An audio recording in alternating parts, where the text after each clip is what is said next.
La, good morning po. Ay, good morning po. La, may nagpapatanong po pala.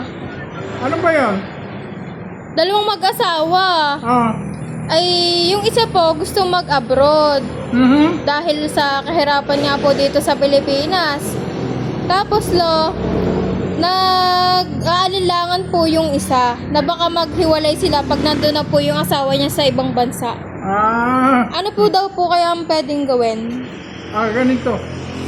Kailangan meron silang communication, strong communication.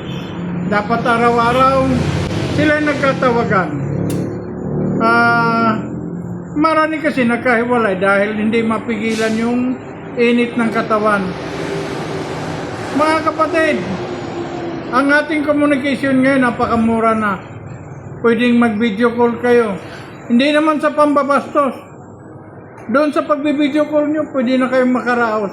Lagi na lang yung isipin kung kaya nag-abroad si Mr. o si Mrs. Alang-alang sa inyong kinabukasan. Alang-alang sa kinabukasan ng mga bata. Kaya agwantahin nyo yung init ng katawan. Daanin na lang muna ninyo sa pag-video call. Ganun lang, napakadali lang ang gagawin.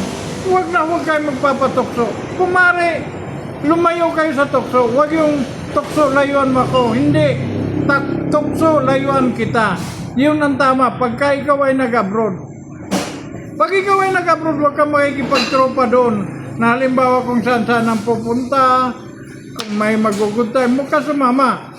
Kung si Mrs. naman ang maiiwan dito sa Pilipinas, halimbawa may mga kumbidahan, mga berdiyan, mga kung ano-ano, Mrs., bago ka pumunta, magpaalam ka muna sa mister mo.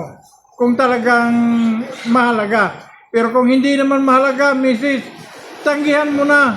Huwag ka na pumunta. Alang-alang sa inyong relasyon mag-asawa. Siyempre, pag ikaw ay naroon sa berdihan, ang iniisip ni mister, hindi maganda. Baka kung ano ang nangyari, baka ikaw ay napatagay.